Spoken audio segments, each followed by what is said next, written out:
Milo, would you like a raincoat? Okay, okay.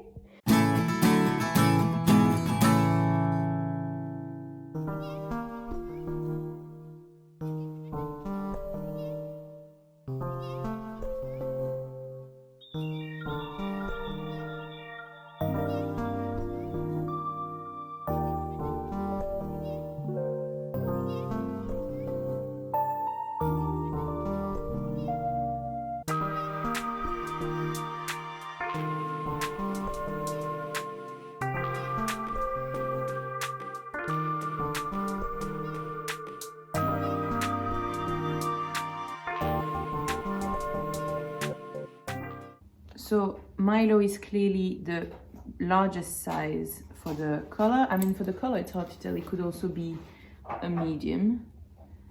For the length, he is... Milo, face forward, please. Thank you. For the length, he is 55, so he's 15 centimeters longer than the coat is planned for. And on the tummy, he is 3 centimeters bigger than the coat is for. Milo, stand. Good boy. Stay. No. Okay. So he needs to be a size large, and then he'll be all fine. We just need an extra 15 centimeters of length. So as you might remember, I went yesterday to the fabric store to buy this. So this was Saturday, and not we are on Easter Sunday. So today and tomorrow I have time, but everything is shut and I forgot to buy thread. So I have this, which is not perfect, but it's not too bad. But seeing that this is the lining, I'm also just considering using a white thread for Milo's coat and, you know, calling it, I can't pick up my thing, and calling it a day with a white thread. I think if you make it neat, a white thread could work. But I realized for the bag, I obviously also forgot to pick up a thread. So I have this, and it's really not, I mean, it looks cooler on camera, but I can tell you in real life, this is, the match is worse in real life than it looks on camera now, I realize. But I think I might just make it happen with this thread, because that's all I have, and I kind of want to sew this. Or is it a sign of destiny that I need to sew the project I have already cut instead of starting new ones? I think I'll just go with the flow. I want to get those ones done. I really want to get Milo's coat done. I kind of want to get the bag going as well, but maybe I should make the most of the long weekend to get the gingham dress going.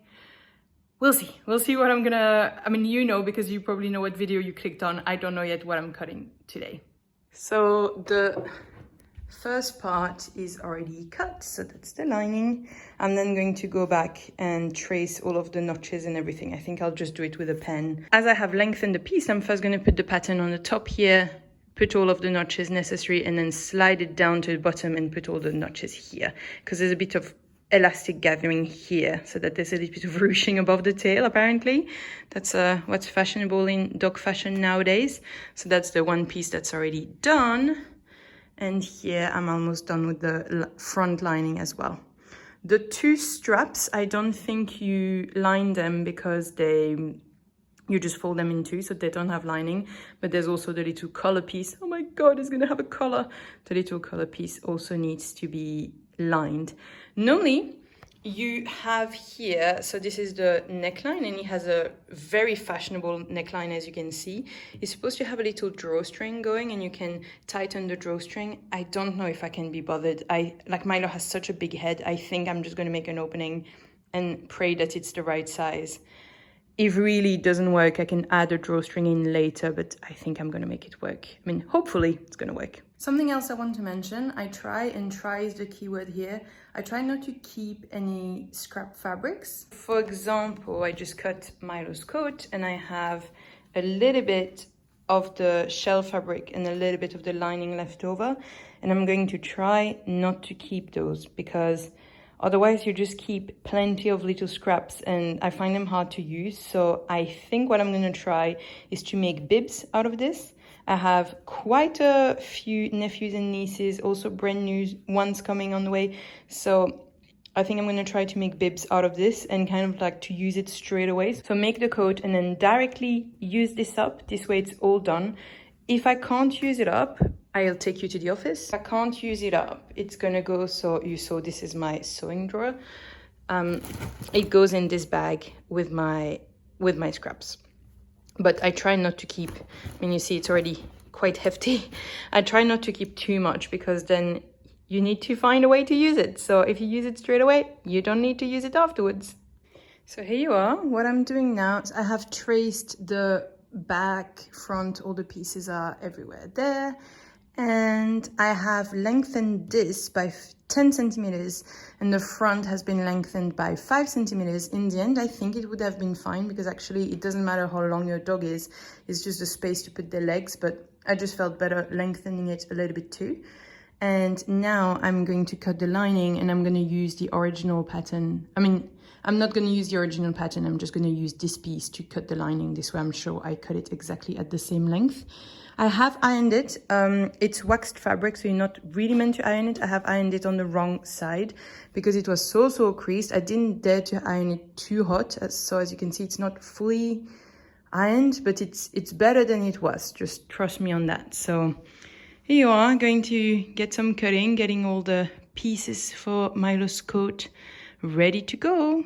So I've just finished sewing my first bra, which was a bit of a hassle. So now I really need a palette cleanser. So the corgi raincoat it is.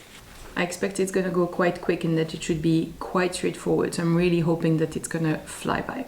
It's kind of funny because actually what was the most tedious within the bra making was the darts because they didn't end up too great. And then also all the elastics. And here, what am I starting with for the dog coat? I'm starting with 2 darts times 2 because I also have to put them in the lining, and then elastics so that there's a little ruching at the tail. So making a bra, making a dog coat, same. Oh, perfect. Oh, that's a perfect fit. We're just testing the elastics on Milo's bum, and it's perfect. I'm normally really good at following instructions, but here there's just too much text. Happily, there are pretty photos that you can follow along, so at this point, I'm not reading the pattern instructions anymore because it's too much. I'm following the photos and, you know, it's like reading a picture book. It's perfect. It's almost 5 p.m. I've been sewing for a few hours now, so taking it on the easier side, I'm sure it's fine. I'm sure everything I need to know is on the photos, right? Okay, so this is going nice and fast. We have most of the coat done. I should press it obviously because at the moment the lining is not really lying flat with the shell, but I think what I'm gonna do is top stitch everything instead of pressing because I can't really press that wax fabric. I add the collar here and we're done. Well, for full transparency, I have pressed it a little bit because it was actually quite complex. I pressed it on a very low heat. This way it wouldn't be a problem with the wax fabric. So far, so good. And at the moment, I'm top stitching all around. I've also top stitched the collar already. And now that the collar has been top stitched, I'm doing the whole thing. So I have the back, the front, all around, and then I'll just have to put the collar on and then we finished. I'm so excited to see this on him. I've already tried a little bit with the, I filmed it just to see if the back and especially the elastics, because as there are no enclosed inside, I wanted to see before enclosing them that they were all fine. Seems good. I can't wait to see it on him. I'm so excited. This is such a fun project as well. I started about a bit over an hour ago. I had already pre-cut everything the other day when I filmed the start of this video. But I have to say, after making a bra, making this is much more fun. So I've just finished Milo's coat. I'm literally so excited. I want to try it on him. And where is the dog?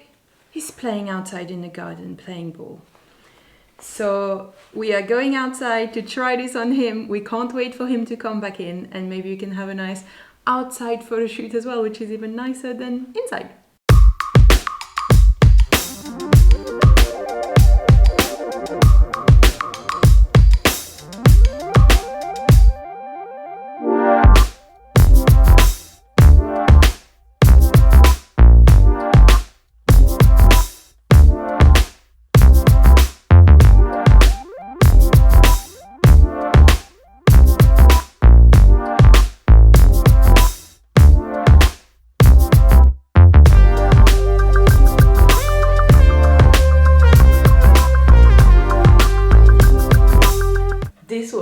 just sorry, Milo's really panting. He came back from the garden when he had a great time.